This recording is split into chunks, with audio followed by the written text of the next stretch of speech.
Very happy to be here with Verla Insko, with one of our most experienced legislators, also happens to be my legislator, and was formerly the leader in the House, the minority leader in the House.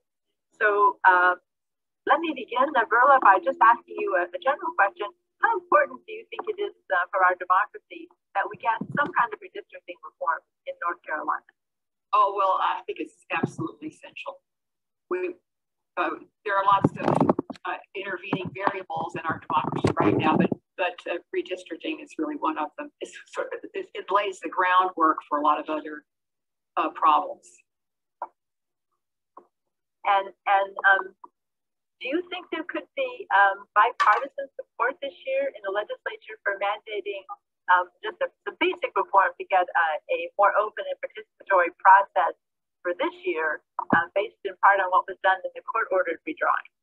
Well, if anything passes, it's going to have to be bipartisan because we're so evenly divided.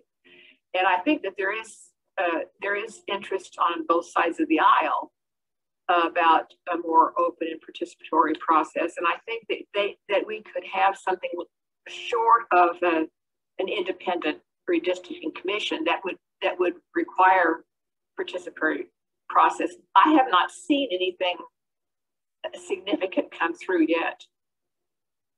So there are some things on criteria and so forth, but a lot of the bills include process guidelines and process and specific procedures that maybe could be pulled out of a bill and and put together. Yes. So I hope that our people are talking. So I hope that something will come out of that. I'm optimistic that we'll get some improvement. I think both sides recognize that it will be an issue in the 2020 election. So I think there's an incentive for both sides to work for something that has to do with participation and some controls over what each partisan side can do.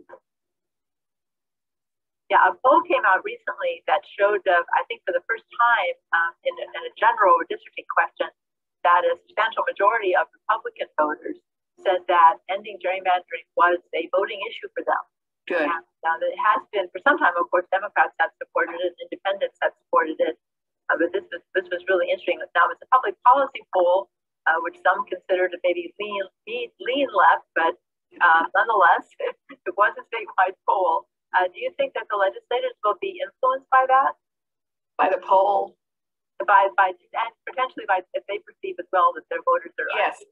Oh, yes, I do. And of course, the first redistricting bill in North Carolina was filed by a Republican. And so there's been interest on both sides of the aisle for a long time in getting the process improved.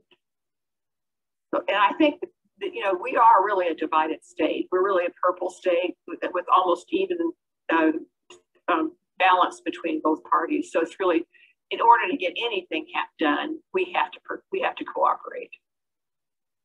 I know the voters would like to see cooperation. I think that's one of the reasons perhaps why, speculating, but why there maybe has been some shift on the Republican voter side between the court cases and all the changes.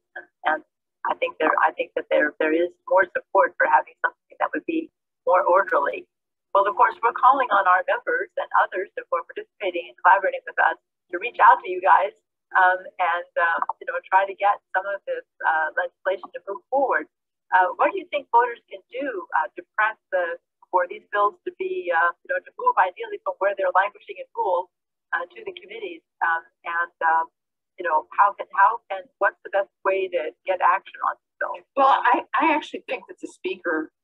It may be the speaker and the president pro tem of the Senate. I'm not sure how much communication they have, but those decisions are really made in the speaker's office.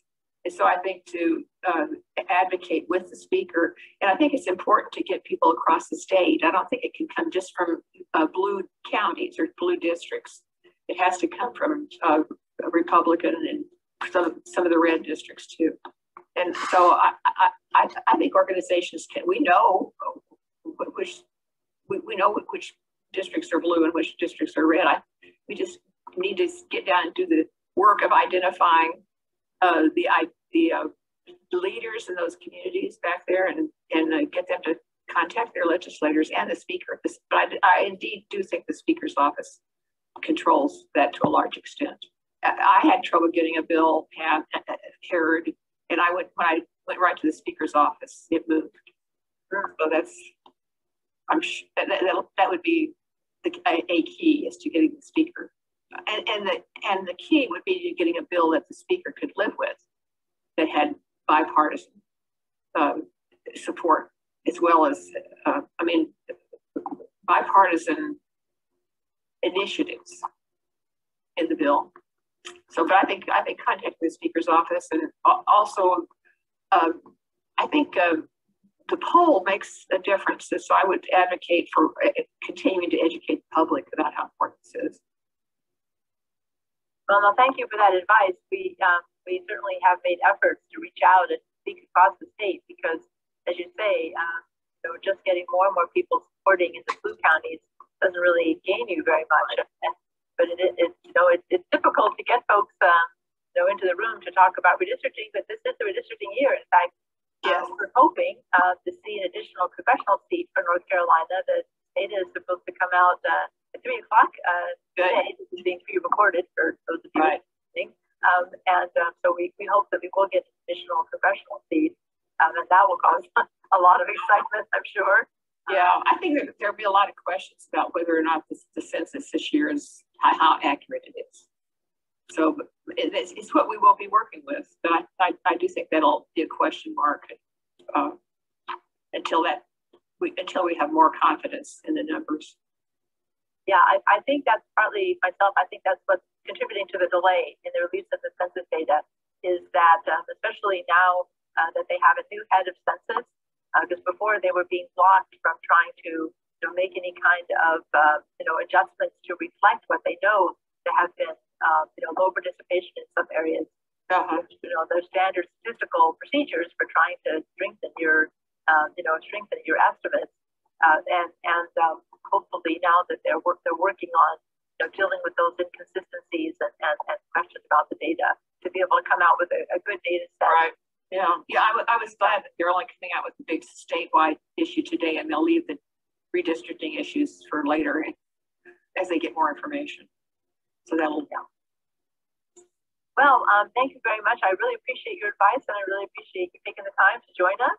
I've enjoyed it. It's good to see you, and I really appreciate the work that you all are doing on this and on so many other issues too. But this is really important. So keep up the good work. Thank you for all you do. Thank you very much, and I hope to see you in person soon.